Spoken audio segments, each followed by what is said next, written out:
There are two Detroits.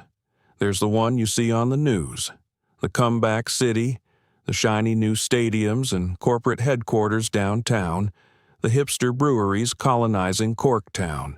It's a city of hope and revitalization, a story America tells itself when it wants to feel good. Then there's my Detroit. My Detroit is a landscape of ghosts. It's the East Side, a sprawling grid of streets where half the houses are skeletal, burned-out husks, their empty windows like vacant eyes. It's the corner stores with bulletproof glass so thick it turns the clerk's face into a blurry watercolor. It's the scent of damp, decaying wood, cheap weed, and the subtle, metallic tang of hopelessness that hangs in the air. For 15 years, this has been my beat, my office, my war zone. My name is Frank Miller, and I wear the badge of the Detroit Police Department. And out here, that badge doesn't mean a thing. Or rather, it means only one thing. It's a target, a symbol. To the people I'm sworn to protect, I'm not a peacekeeper. I'm an occupying force, an enemy soldier in a war they feel they've already lost. The day started like any other Tuesday, with a lie. "You stay safe out there, Daddy," my daughter's voice said over the phone, small and bright, a flicker of light in my gray world. "Always do, kiddo," I lied, looking at the fresh chip in the cruiser's windshield from a rock that had been thrown at us last week. My partner, Officer Dean Henderson, gave me a knowing look from the passenger seat. He's young, 25, with a sharp jawline and the kind of earnest, unwavering belief in making a difference that hasn't been beaten out of him yet. He's been on my beat for 6 months, and I can already see the edges of his optimism starting to fray. "Everything good at home?" he asked. "Peachy," I grunted, putting the car in gear. "Let's go see the sights." We rolled through the neighborhood, a slow, deliberate crawl. It's a dance, this kind of patrol. You move slow enough to be seen, to be a deterrent, but not so slow that you present a stationary target. Your head is on a constant swivel. Every alleyway is a potential ambush point. Every rooftop is a sniper's perch. You learn to read the silence. A street that's too quiet is often more dangerous than a street full of noise. The hostility is a constant, low-grade hum. A group of teenagers on a corner, their conversation stopping as we pass, their eyes following us with a cold, hard glare. A woman sweeping her porch, who deliberately turns her back to us, spitting on the ground as we roll by. A bottle, tossed from an unseen window, shattering on the pavement 20 feet behind our car. You don't react, you don't escalate, you just absorb it. It's the tax you pay for wearing the uniform in this part of the city. You become a sponge for all their anger, all their frustration with a system that has failed them for generations. They can't fight the system, but they can see you. Makes you wonder why we bother sometimes, Henderson muttered, staring out the window at a makeshift memorial of teddy bears and empty liquor bottles tied to a telephone pole, marking the spot where a kid was killed in a drive-by last month. "We bother because nobody else will," I said, the words tasting like ash in my mouth. It was the same line my first training officer had given me 15 years ago. I don't know if I even believed it anymore, but it was something to say. It was a line in the script. We spent the first few hours running the usual calls, a B&E at a boarded-up house where the only thing stolen was the copper piping. A noise complaint about a backyard dog-fighting ring that had vanished by the time we got there. A wellness check on an old woman whose grandkids hadn't heard from her, only to find she was fine, just didn't trust banks and had her phone line cut off for non-payment. It was the slow, grinding, thankless work that made up 99% of the job, but the air felt different today. The usual simmering resentment felt like it was getting closer to a boil. The glares were harder. The silence was deeper. Something was coming.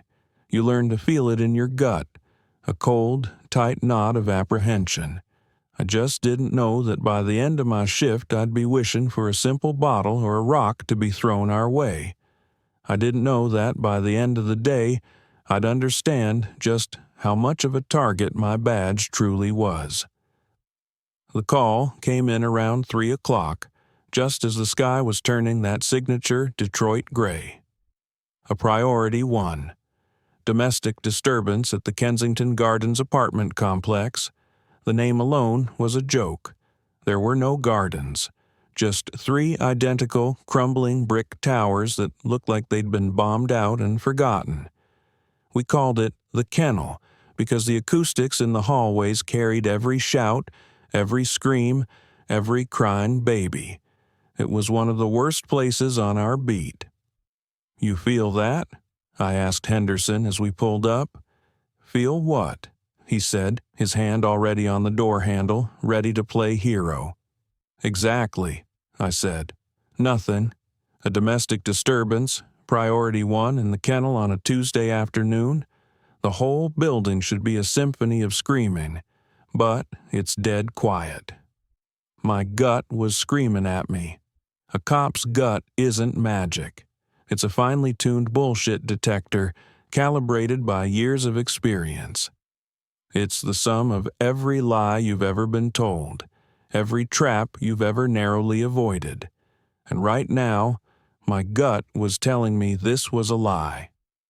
"Let's play it by the book, Frank," Henderson said, his voice tight with the self-righteousness of the young. "Someone called for help. We have to go." He was right, of course. We had to. We walked into the building, the smell of stale beer, damp concrete, and misery hitting us like a wall. We made our way to the 3rd floor, to apartment 3B. The door was slightly ajar. Another red flag. In this neighborhood, people bolt their doors against their own shadows. "Detroit police!" I yelled, my hand on my Glock. "Anyone in there?" Silence. Against my better judgment, I pushed the door open. Henderson followed me in, his hand on his own weapon. The apartment was empty. Not just empty of people. It was stripped bare. No furniture, no pictures on the wall, no trash on the floor. Just dust and the ghost of a life that had long since moved on. And then we heard it. The door slammed shut behind us. A heavy, final thud. It was immediately followed by the sound of a thick wooden bar being dropped into a set of iron brackets on the outside. We were locked in. "Police! Open this door!" Henderson yelled, throwing his shoulder against it. It didn't budge. Laughter erupted from the hallway, a chorus of disembodied voices taunting us. "Welcome to the kennel, pigs," someone shouted. "Enjoy your stay." "It's a setup," I said, my voice low and calm. The adrenaline was a cold, clean fire in my veins. Panicking was a luxury we couldn't afford. A fake call to lure us in. "What do we do?" Henderson asked, his eyes wide, his idealism finally crashing head-on into the ugly reality of the job. "We don't go out the way we came in," I said, moving past him toward the back of the apartment. "That's what they're waiting for." The back of the apartment had a single grimy window overlooking a narrow, trash-filled alley. Below us was a rusted, skeletal fire escape. It was our only way out. I wrapped my fist in the sleeve of my jacket and smashed the window pane.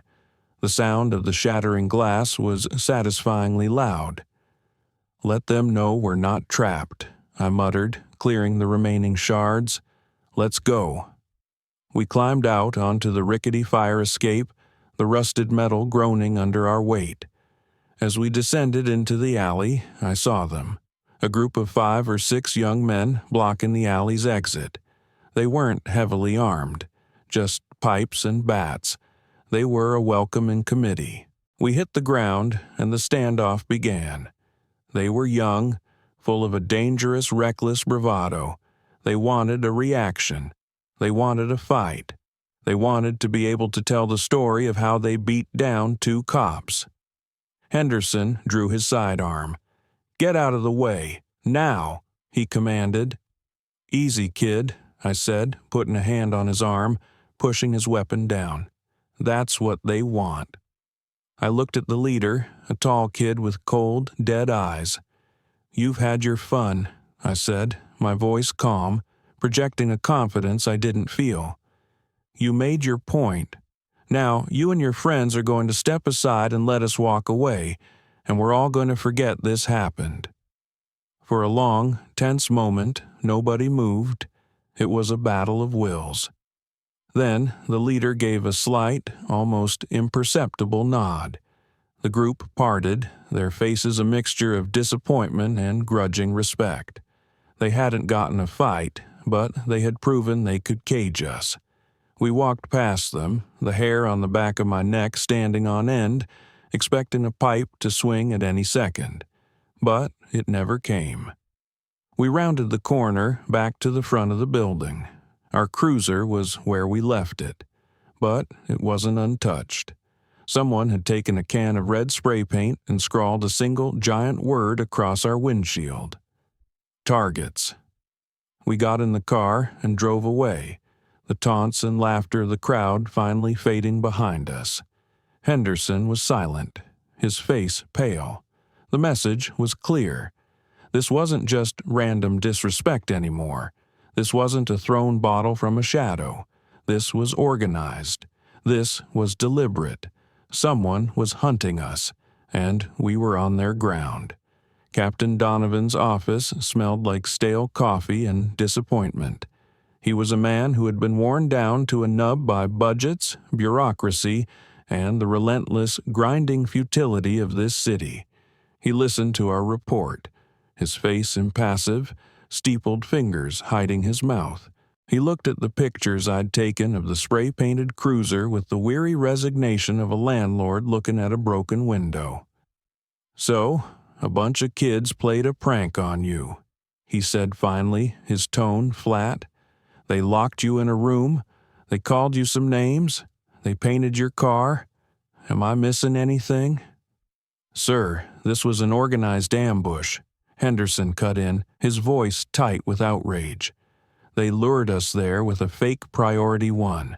They had a team waiting. This wasn't just a prank." "And what do you want me to do about it, Henderson?" Donovan sighed, leaning back in his chair, the leather groaning in protest. "You have any suspects? Any witnesses who are willing to testify? Or do you want me to authorize a full-scale canvass of the kennel based on a gut feeling, antagonize the entire neighborhood, and get internal affairs breathing down my neck for harassment? We don't have the manpower. We don't have the political capital." He looked at us, his eyes tired. "File the report. Get the car to the motor pool to have the paint stripped. And for God's sake, watch your backs. That's all I can tell you." And just like that, we were dismissed. The system had spoken. We were on our own. Back in the locker room, Henderson was practically vibrating with anger. "That's it? Watch your backs? We were assaulted. We were trapped. We should be kicking in doors, rounding up every punk from that block." "And then what?" I said, unlacing my boots, my movement slow and deliberate. "We charge them with what? Malicious mischief? Unlawful imprisonment? The DA will laugh it out of court. They'll be back on the street before our shift ends, only now they'll be heroes. The kids who caged the cops. No Dean. Kicking in doors is what they want us to do. It makes us the bad guys. It proves their point." "So, we do nothing?" he demanded, his idealism clashing hard with my cynicism. "The department does nothing," I corrected him. "That doesn't mean I'm doing nothing." That night, I didn't go home. I drove to a part of the city where the lines between right and wrong get blurry, a place where information is a currency more valuable than cash. I went to a dusty, cluttered pawn shop run by an old man named Sal. Sal had been buying and selling the neighborhood's desperation for 40 years. He saw everything, heard everything. He was polishing a tarnished silver trumpet when I walked in, the little bell over the door chiming my arrival. "Frank," he said without looking up, "you look like hell." "Feel like it too," I said, leaning on the counter. "What's the word on the street, Sal? Things feel different, tense." Sal stopped polishing. He glanced nervously toward the front door before speaking, his voice a low whisper. "It's the new blood. The old guard of the 7 Mile Savages got taken out. A new guy is running things now. Calls himself Prophet." "Prophet," I repeated. The name sounded absurd, theatrical. "Never heard of him." "You will," Sal said grimly. "He ain't like the old-timers. They were businessmen. Prophet is a true believer. He's consolidating power, demanding absolute loyalty. He's telling everyone that the cops are a disease, and he's the cure. He's turning the neighborhood against you boys in blue, on purpose." There it was, the answer, the reason for the change in the wind. A power vacuum had been filled. "Heard anything else?" I asked, my voice low. Sal hesitated, polishing a spot on the trumpet that was already clean. They say he put the word out, Frank," he whispered, finally looking at me, his eyes full of fear. "A test of loyalty for his crew. Anyone who takes a shot at a cop, who puts one in the hospital or the morgue, they get his personal blessing. They get a seat at his table. It's not about money, it's about making a statement." He leaned closer. "The word on the street is that the trap in the kennel today? That was just the opening act. A little test run. They wanted to see if they could do it. Now they know they can." I left Sal's shop and sat in my car, the neon sign of the pawn shop casting a sickly red glow on my face. It all made sense now. The hostility, the organized ambush, the word targets on my windshield. We weren't just a symbol of a broken system anymore. We were a stepping stone, a trophy to be claimed in a gang leader's violent ascent to power. Captain Donovan was wrong. This wasn't just kids playing pranks. This was the beginning of a war, and that war had been declared on me, personally. I knew then that my badge was useless. A warrant was useless. The system was useless. Following the rules was a suicide sentence. If I wanted to protect my partner, if I wanted to survive the rest of the week, I couldn't be a cop anymore. I had to become something else. I drove home, went to the old footlocker at the back of my closet, and pulled out a small, worn, leather-bound notebook. It was my black book, a list of every CI, every whisper, every dirty little secret I'd collected over 15 years on the street. Information too dirty to ever be put in an official file. I wasn't a target anymore. I was going to hunt the hunter. The next morning, the city felt different. It was no longer just my beat. It was a chessboard. And for the first time in a long time, I wasn't just a pawn reacting to the moves of others. I had a plan. It was a dangerous, unsanctioned, and probably illegal plan, but it was mine. The tension in the cruiser was thick enough to choke on. Henderson was jumpy, his hand rarely straying far from his sidearm. He was seeing threats in every shadow, every passing car. He was thinking like prey. I, on the other hand, was thinking like a hunter. "Take a ride up here," I told him an hour into our shift. "This isn't our sector," he said, confused. "We're taking a detour," I replied, my voice flat. I pulled a cheap burner phone from my pocket and dialed a number I knew by heart. It rang twice. "Yeah?" a reedy, nervous voice answered. "It's me," I said. "The park by the old incinerator. 20 minutes. I hung up before he could reply. "Who was that?" Henderson asked, his suspicion warring with his training. An old ghost, I said. Let's go see what he has to say.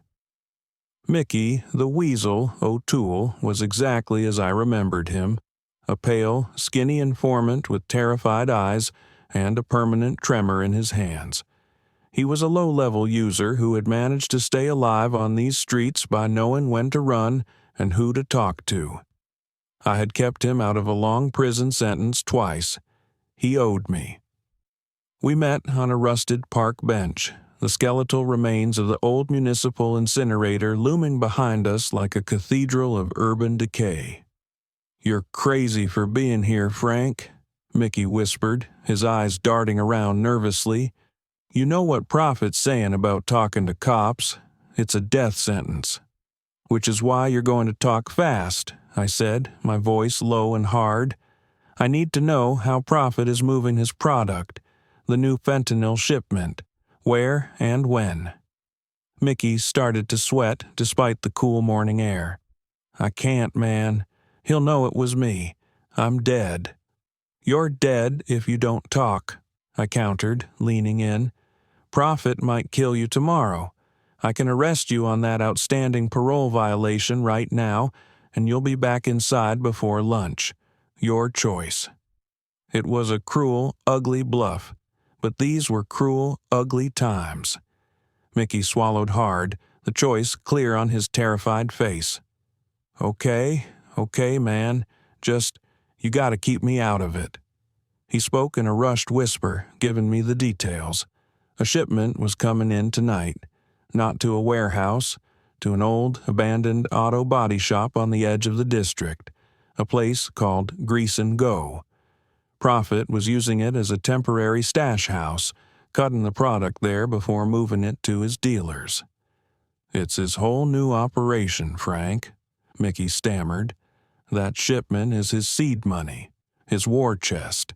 I gave him a crumpled $50 bill. "You were never here, Mickey," I said. "Now disappear." He scurried away like the rat he was, melting back into the urban decay. I got back in the cruiser. Henderson was staring at me, his expression a mixture of awe and disapproval. That was unorthodox. "Unorthodox gets results," I said, starting the car. I drove for a few blocks in silence, letting the weight of the information settle. Then I pulled over. "Here's the situation, Dean," I said, turning to face him. "The department's hands are tied. They can't and won't help us. Prophet has declared war, and we are the primary targets. We can either keep driving around, waiting for one of his junkies to get brave and put a bullet in our heads, or we can take the fight to him." I laid it out, the intel, the stash house, the shipment arriving tonight. "We go in tonight, just the two of us," I said, my voice barely a whisper. "No warrant, no backup, no radio call. We hit that stash house. We seize the fentanyl and whatever cash is there. We disrupt his entire operation. We take away his war chest. It's the only move we have left."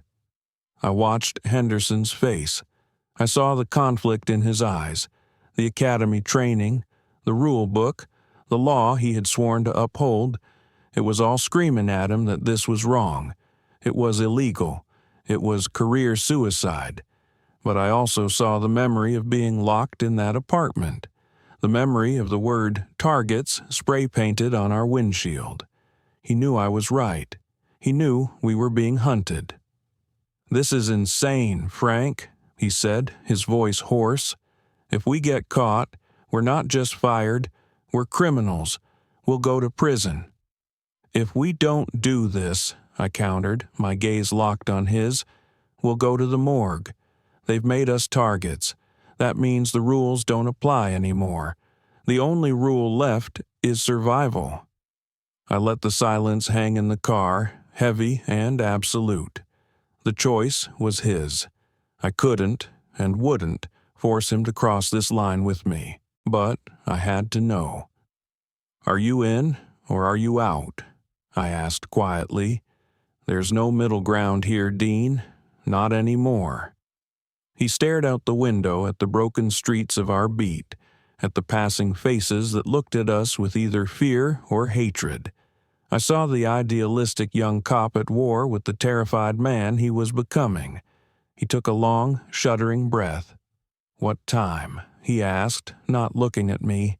The corner was turned. There was no going back. The word hung in the air between us, heavy and irrevocable. What time? With that one question, Henderson had crossed the line. He wasn't just my partner anymore. He was my accomplice. The rest of our shift was a surreal 8-hour purgatory. We drove the beat, the radio crackling with the mundane miseries of the city, but we were ghosts in our own car. Every call felt like a distraction, every traffic stop a tedious delay from the real work that lay ahead of us. We were two soldiers waiting for a battle, forced to go through the motions of a peace that we knew was a lie. I saw the city through different eyes, not as a cop, but as a strategist. I saw the blind alleys we could use for cover, the rooftops that offered sight lines, the industrial zones that would be deserted after dark. Henderson was quiet, his youthful face set in a grim, determined mask. The idealistic rookie was gone. In his place was a scared, angry young man who had been forced to grow up too fast. An hour before our shift ended, we did a slow, casual drive-by of the Grease and Go auto body shop. It was perfect. A standalone brick building on a forgotten industrial street, surrounded by a chain-link fence. No nearby houses, no street lights, a fortress. One way in, one way out through the front, I murmured, my eyes scanning the layout. But there's a service door on the west side, probably rusted shut. That's our entry point. We go in fast and hard. This isn't about arrests, it's about seizure. We grab the product, the cash, and we are gone in under 5 minutes. No heroes, Dean. We are ghosts. He just nodded, his knuckles white on his lap. We were parked in a dark lot, waiting for the clock to run out on our official duties. The silence in the car was thick.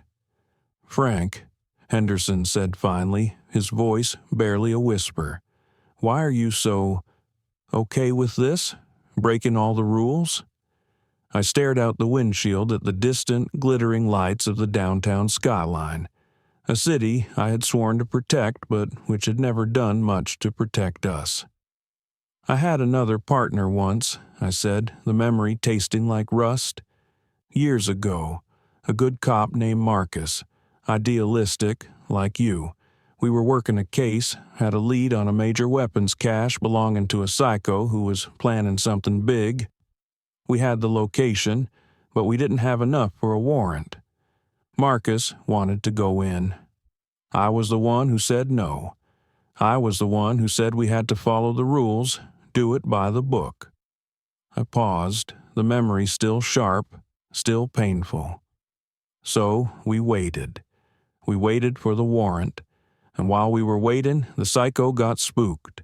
He loaded up his weapons and went on a rampage, killed 4 people, including a kid, before we finally took him down. Marcus was the first officer on the scene after the shooting started. He never came home. I turned to look at Henderson, my eyes hard. The rules are there to protect the system, Dean. They are not there to protect us. Not on these streets. The system is a slow, grinding machine that's happy to chew us up and spit us out. I followed the rules once. It cost my partner his life. I'm not making that mistake again. At 11 p.m., our shift officially ended. I keyed the mic. "Dispatch, Unit 214 is 10-7. 10-4, 214, the disembodied voice replied. "Have a safe night." A bitter laugh escaped my lips. Safe night? We were done being cops for the evening. Now the real work began. We drove my personal, beat-up sedan, a car no one would ever connect to a police officer, to a deserted alley a few blocks from the auto body shop. We changed out of our uniforms, pulling on dark jeans and black hoodies. The transformation was complete. We were no longer Officer Miller and Officer Henderson. We were just two armed and dangerous men on a dark street in Detroit. We checked our weapons, the familiar heavy weight of the Glocks, a cold comfort in our hands. I had a small crowbar and a pair of bolt cutters in a bag. I looked over at Henderson. His face was pale in the dim light, but his eyes were steady. The fear was still there, but now it was forged into a sharp, hard resolve. "Last chance to back out, kid," I said, my voice low. He shook his head. "He made us targets, Frank. He made it personal." "That he did," I said. I pulled my hood up, a shadow among the other shadows. "All right, let's go to work." We stepped out of the car and into the cold, dark night, two ghosts walking toward a war we had to start ourselves. The alley behind the Grease and Go was a river of shadows, smelling of stagnant water and rust. The silence was absolute, broken only by the distant wail of a lone siren, a sound so common in this city it was just part of the ambient noise. The lock on the service door was an ancient, rusted thing. I clamped the bolt cutters around it.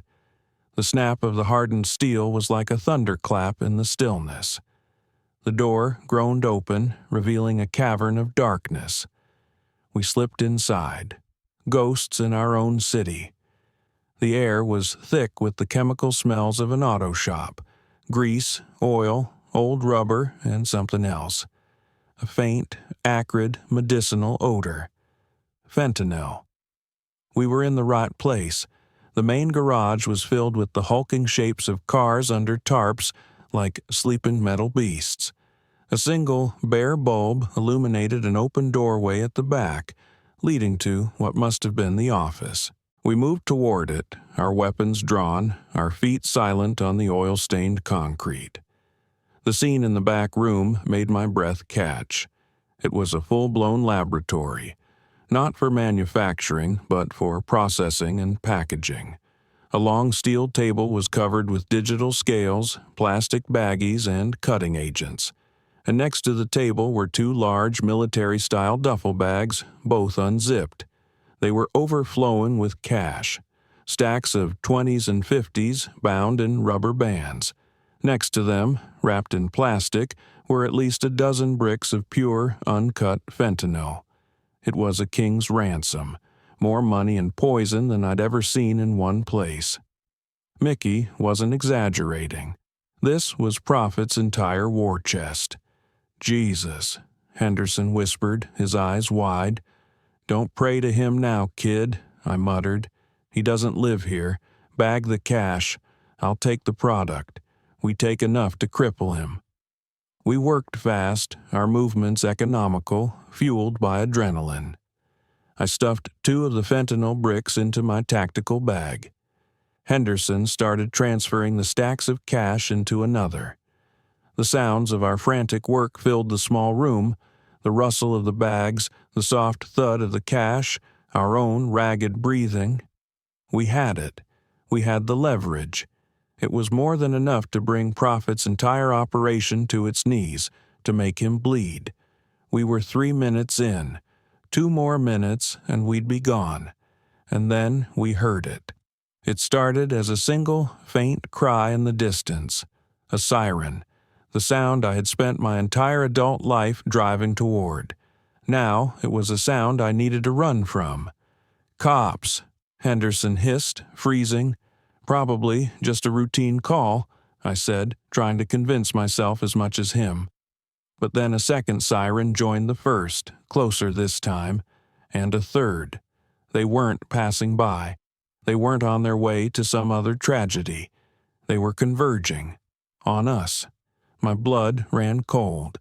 A sickening realization washed over me. The easy intel from Mickey. The deserted location. The shipment laid out like a buffet. It wasn't just a stash house. "It's a trap," I whispered, the words tasting like poison. They knew we were coming. Someone talked. Red and blue lights began to flash outside, painting the grimy windows of the garage in frantic, strobing colors. The wail of the sirens was deafening now, right outside. They were setting up a perimeter. They were boxing us in. "The front door's a no-go," I yelled over the noise. "The alley, too. They'll have it covered." We were caught. We were about to be arrested by our own department, standing in the middle of a major drug and cash seizure, with no warrant, no official report, nothing. We were rogue cops caught in the act. Our careers were over. Our lives were over. Henderson was starting to panic, his eyes darting around the room like a trapped animal. "What do we do, Frank? What the hell do we do?" I scanned the room, my mind racing, looking for another way out, another option, and then I saw it. A rusted, steel maintenance ladder bolted to the wall, leading up to a square hatch in the ceiling. The roof. "Up," I commanded, grabbing his arm and shoving him toward the ladder. "Now! Go!" He scrambled up the ladder. I slung the heavy bag over my shoulder and followed right behind him. The roof hatch was stiff, but I put my shoulder into it and it burst open, revealing a square of dark, starless sky. We climbed out onto the flat, gravel-covered roof. The city spread out before us, a sea of distant lights. But below us, the street was a swarm of flashing red and blue. At least 4 patrol cars had blocked off the street. I could see the silhouettes of my fellow officers, weapons drawn, taking cover behind their vehicles. They were preparing to breach. We had escaped the building, but we were stranded on an island with nowhere to go. The adjacent buildings were taller, their walls sheer brick. We were trapped. We crawled on our bellies to the edge of the roof, peering down into the alley where we'd come in. It was empty. They had focused all their attention on the front. It was our only chance. "It's a 12-foot drop," Henderson whispered, his voice shaking. "We'll break our legs." "It's that or a prison cell," I retorted. "You first. Aim for the dumpster." I watched as Henderson swung himself over the edge, hung for a second, and then dropped, his landing cushioned by a pile of overflowing trash bags. He gave me a thumbs up. It was my turn. I took one last look at the flashing lights, at the uniform I had worn with pride for 15 years. I was no longer one of them. I was a criminal, a fugitive. I slung the bag of dope and cash over the side, then followed it, dropping into the darkness, into a new life I never asked for, a war I had to finish. We landed, scrambled to our feet, and ran, disappearing into the labyrinth of dark alleys as the sound of our brothers in blue smashing down the door of the auto shop echoed behind us. The night swallowed us whole. We ran through a labyrinth of back alleys paved with broken glass and forgotten dreams. The scream of sirens our only soundtrack. Every flicker of a street light, every shadow that moved was a potential threat. We were no longer cops. We were prey, carrying the scent of our crime in 2 heavy clanking bags. We were fugitives in our own city, hunted by both the monsters and gangs and the brothers in blue we had just betrayed. We found temporary shelter in the skeleton of a burned-out house, crouching behind a crumbling brick wall. Henderson was hyperventilating, the adrenaline from the escape giving way to the cold, crushing weight of reality. "Oh, God, Frank," he gasped, his face pale and slick with sweat in the dim light. "They have our faces. We were on scene. They'll know it was us. We're done. My career, my life. It's over." "Pull yourself together, Dean," I snapped, my voice a harsh whisper. "Your career was over the second Prophet put a target on our badges. This is how we get our lives back. Don't you get it? This was never about us getting caught." He stared at me, confused. "It was a setup," I explained, my mind piecing it together. "Mickey rolled on us. He must have. Prophet knew we were coming. He wanted us to get caught, not by him, but by our own department. 2 dirty cops killed or arrested trying to rip off a stash house. It's the perfect story. Prophet gets rid of us and he looks like a victim to the authorities. He wins on all fronts. The realization dawned on Henderson's face, replacing the panic with a slow burn in anger. We hadn't just been targeted. We had been played, used as pawns in a much smarter game. "We can't stay here," I said, grabbing my bag. "We need to get off the grid. I know a place." For the next hour, I led us on a weaving, doubling back path through the darkest parts of the city, using the knowledge of the streets I'd spent 15 years acquiring. We moved through shadows, cut through overgrown vacant lots, and scaled chain-link fences. Finally, we arrived at our destination, the old Mark Twain Public Library branch.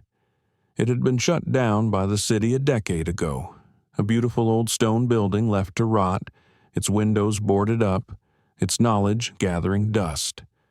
I knew a way in, a basement window whose lock had been broken for years. We slipped inside, into the deep, profound silence of the dead library. The air was thick with the smell of decaying paper and dust. Moonlight streamed through the high, arched windows, illuminating the ghosts of bookshelves and the phantom shapes of reading tables. It was a cathedral of forgotten words. It was safe. For now. We made our way to the main reading room. I pulled a massive oak table into the center of the room and we emptied our bags onto its surface. The sight was obscene. Stacks upon stacks of cash bound in rubber bands, and next to them, the 2 dense, plastic-wrapped bricks of fentanyl. The spoils of our war, the evidence of our crime. It was a fortune in money and an epidemic in powder form, sitting on a table where children used to read storybooks. We stood there for a long time, just staring at it. The adrenaline was gone now, leaving behind a deep, bone-aching exhaustion and the bitter taste of what we had done. We had crossed a line. We had declared war, but we had used the enemy's weapons to do it. Henderson finally broke the silence. He looked from the pile of cash and drugs to me, his eyes filled with a new, more profound kind of fear. It wasn't the fear of being caught anymore. It was the fear of what we had become. "What now, Frank?" he asked, his voice hollow, echoing in the vast, silent room. "We have his money and his poison. We have the leverage. But how do we use it?" He looked me straight in the eye, and his next question hit me harder than any bullet could have. "How do we win a war when we've just become the bad guys?" I had no answer for him. I just stared at the pile of contraband that was supposed to be our salvation, and for the first time I felt a sliver of doubt. We had started this to survive. But in grabbing these tools of darkness, I had to wonder, what part of ourselves had we just killed to do it? I let Henderson's question hang in the dusty, silent air of the library. How do we win a war when we've just become the bad guys? It was a good question, the kind of question the idealistic young cop I used to be would have asked. But that cop was long dead. "We don't win," I said finally, my voice a low growl that was swallowed by the cavernous room. "We survive. We stop being the targets. We stop being the prey. And the only way to do that is to make the predators turn on each other." I walked over to the table and gestured at the obscene pile of cash and drugs.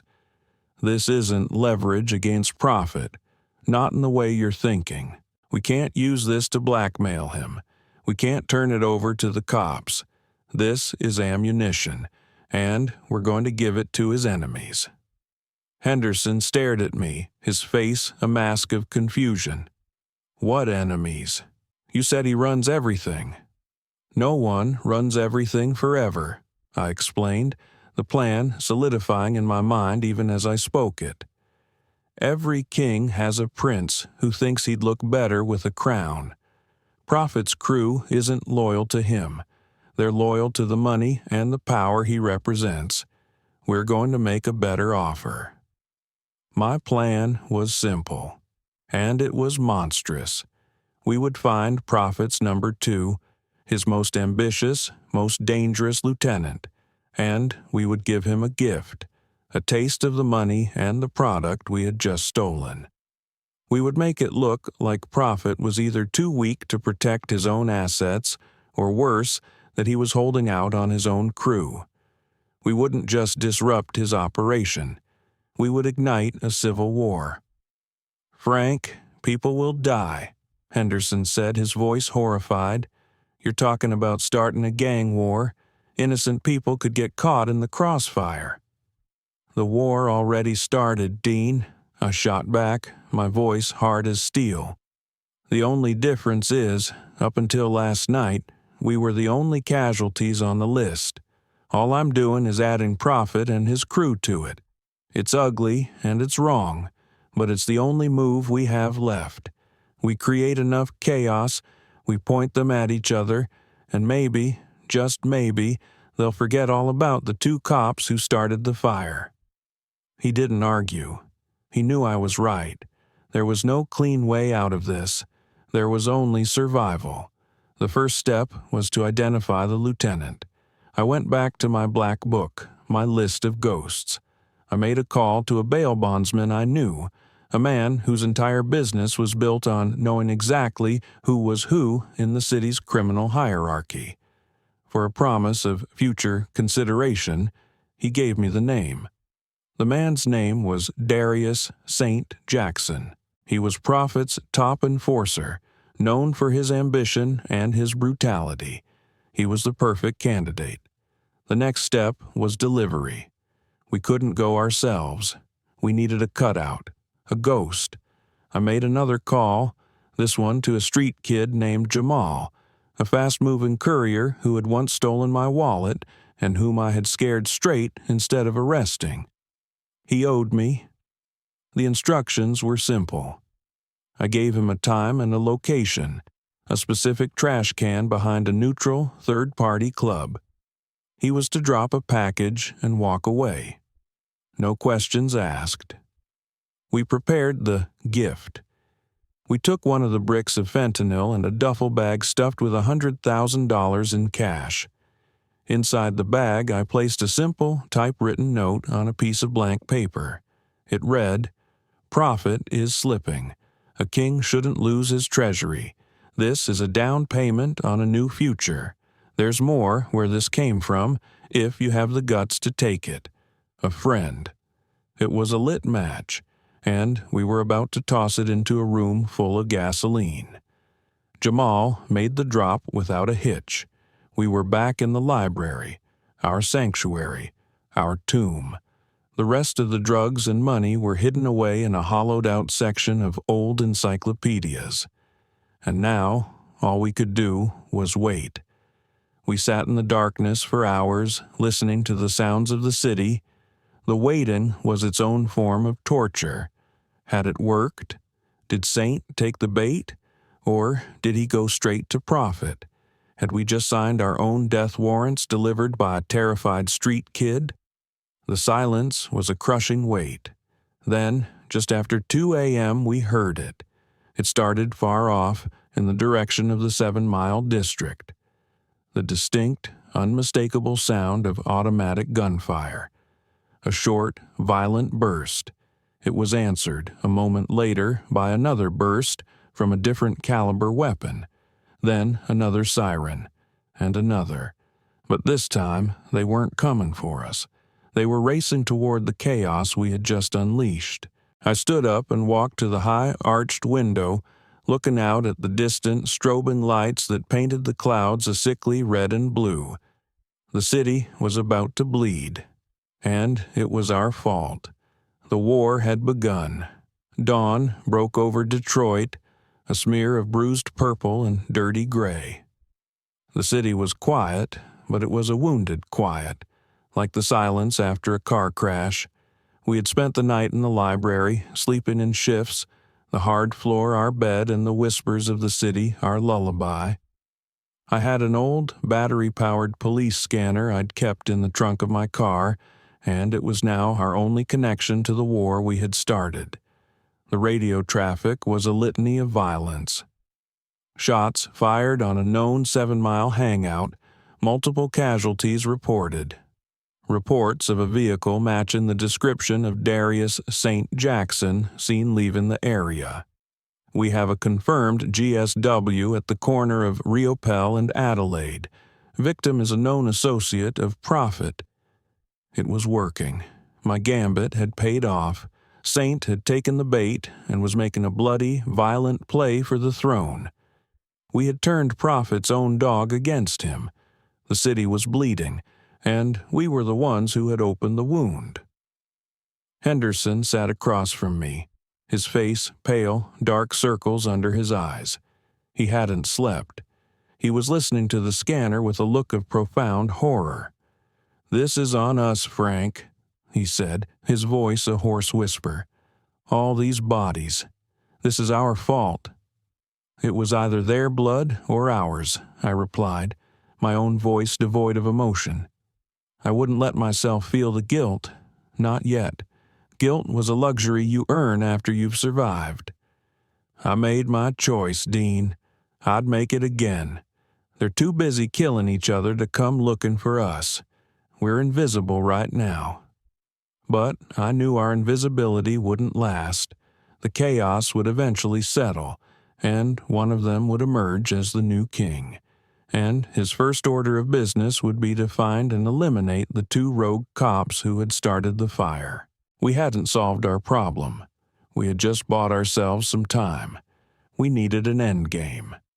Just then, the burner phone I'd placed on the dusty windowsill buzzed. It was a number I didn't recognize. I answered it. "Yeah." "Frank, it's Sal," the terrified, reedy voice of the pawnshop owner whispered down the line. "God, Frank, it's a war out here. They shot up a barber shop 2 blocks from me. Everyone's terrified." "I know, Sal," I said calmly. "What do you have for me?" "It's Prophet," he stammered. "He's losing. His crew is fracturing. Saint's got half of them on his side. Prophet is cornered. He's pulling his most loyal guys back. They're holing up." "Where?" I demanded, my heart starting to pound. This was it. "The old St. Agnes Church on the west side," Sal said. "The one that's been abandoned for 30 years. Word is he's there right now, planning how to strike back. He's a wounded animal, Frank, and a wounded animal is the most dangerous." He hung up. I looked at Henderson. "I've got him," I said. "He's cornered." "So, we call it in?" Henderson asked, a flicker of the old by-the-book cop returning to his eyes. "We give the location to Donovan?" "No," I said, shaking my head.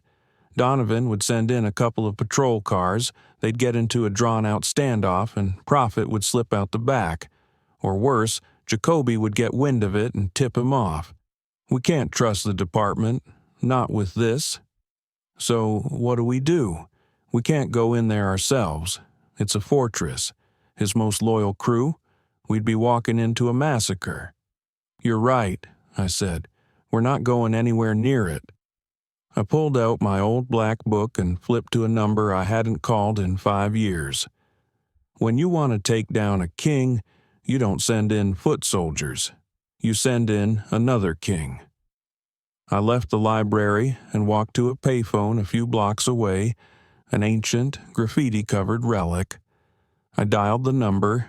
It was the direct line for a man named Agent Thorne, no relation to the Chicago killer, a humorless, brutally efficient Fed who ran the joint ATF-FBI gang task force in the city. He hated the DPD, and he hated street gangs even more. I disguised my voice, making it a low, gravelly rasp. "You don't know me," I said when he answered. "But I have a tip for your task force. There is a major gang summit happening right now. The leader of the 7 Mile Savages, a man they call Prophet, is meeting with his inner circle. They are armed with automatic weapons, and they are planning to launch a major assault against a rival faction. The potential for mass casualties is extreme. "Who is this?" Thorne's voice was sharp, suspicious. "A concerned citizen," I rasped. "The meeting is at the old St. Agnes Church off Grand River Avenue. I'd advise you to go in hard and fast. These men will not be taken alive." I gave him a few more credible details I'd gleaned from Sal and my own knowledge of Prophet's crew. Enough to make the threat undeniable, a situation his task force was created to handle. Then, before he could ask another question, I hung up. I walked back to the library, my heart pounding. I had just painted a giant, irrevocable target on Prophet's back. But this time, the ones pulling the trigger wouldn't be 2 rogue cops in a dark alley. It would be the full, overwhelming force of the federal government. Back in the library, I stood with Henderson by the high, grimy window, looking out over the city. We had done it. We had set all the pieces in motion. There was nothing left to do now but wait. We watched the horizon, listening. The fate of our enemy, our city, and ourselves was no longer in our hands. We had started a fire, and now we had to wait and see if the inferno would consume the monster, or if we had just made a terrible, fatal mistake. The waiting was the purest form of torture. We sat in the cavernous, silent library, 2 ghosts haunted by a future we had just set in motion. The police scanner at my hip was a dormant volcano, quiet for now. The city outside was holding its breath. For an hour, nothing. Then the volcano erupted. It started not with a bang, but with a sudden sharp command that cut through the static. "All units, be advised, Federal Task Force is executing a high-risk warrant at the old St. Agnes Church on Grand River. All DPD personnel maintain a 2-block perimeter. Do not engage. I repeat, do not engage." My hand shot out and grabbed Henderson's arm. "This is it," I whispered. For the next 20 minutes, the scanner was our window into hell. It was a chaotic opera of violence, told in clipped professional bursts. Shots fired, heavy automatic weapons. "Agent down. I repeat, we have an agent down. They're barricaded in the steeple. We need heavy armor. Suspects are using incendiaries. The roof is on fire." We listened, mesmerized as the full, overwhelming weight of the U.S. government descended upon the cornered, rabid dog we had led them to. We had started a gang war, but this was a slaughter. It was the sound of a problem being brutally, efficiently, and permanently solved. Then, after a final, prolonged burst of gunfire, a new voice came on the air, calm and authoritative. The voice of Agent Thorne, the task force commander. "All units, be advised, primary target is neutralized, scene is secure, repeat, scene is secure." Prophet was dead. A long, shuddering breath escaped my lungs. I looked at Henderson. His face was a pale, sweat-sheened mask in the dim light. It was over. We had survived. We had won. But it didn't feel like a victory. It felt like we had just listened to the devil collecting his due. The next day, the city was electric. The news reports were calling it the biggest federal raid in Detroit's history. They painted Prophet as a domestic terrorist. They hailed the anonymous tipster as a hero. In the ensuing chaos, what was left of the 7 Mile Savages and Saint's new faction were rounded up in a massive federal sweep. In one night, the entire power structure of our beat had been decapitated and dismantled. That afternoon, I made one last call from one last burner phone. I tipped off Thorne's task force about a secondary weapons and drug stash Prophet had kept hidden. I gave them the address of the Mark Twain Public Library. 2 hours later, from a rooftop a block away, we watched as a federal SWAT team breached the library doors. They discovered the remaining fentanyl and the bags of cash. The last piece of evidence connecting us to the crime was officially entered into a federal locker, buried under a mountain of paperwork. We were clean. We were ghosts. A week later, we were back in uniform, back in a freshly painted cruiser, back on our beat. The department had given us both commendations for bravery and restraint during a period of extreme civil unrest. They called us heroes. The irony was a bitter pill to swallow. The streets felt different. The change was subtle, but it was there. The open, snarling hostility was gone, replaced by a sullen, weary indifference. The target on our badges had vanished. We were just cops again, a familiar, unwelcome part of the landscape. We were driving through the neighborhood, the late afternoon sun casting long shadows between the derelict buildings. Henderson had been quiet all day. "Do you think we did the right thing, Frank?" he asked finally, his voice low. I thought about it for a long time, watching the city roll by. I thought about my old partner, Marcus. I thought about the bodies on the scanner, the fire, the blood. I thought about the cold, hard fact that we were alive. "I think," I said slowly, "that we did the only thing we could, and I think I'd do it again, right and wrong." Those are words for people who get to sit in comfortable offices downtown. Out here, there's just what works and what gets you killed. We're still here. That'll have to be enough. He nodded, accepting it. He was a different man now.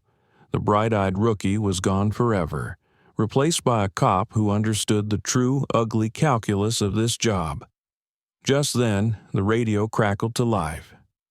"Unit 214, we have a domestic disturbance at 14558 Chandler.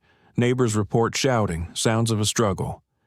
I keyed the mic, my voice the same weary monotone it had always been. 10-4, dispatch. Unit 214 is en route. I looked at Henderson. He met my gaze, his expression grim, but ready. We were back in the grind. The war was over, but the job was forever. I put the car in gear and we drove on. Two men bound by a dark secret, forever patrolling the line between order and chaos. Two targets who had refused to fall.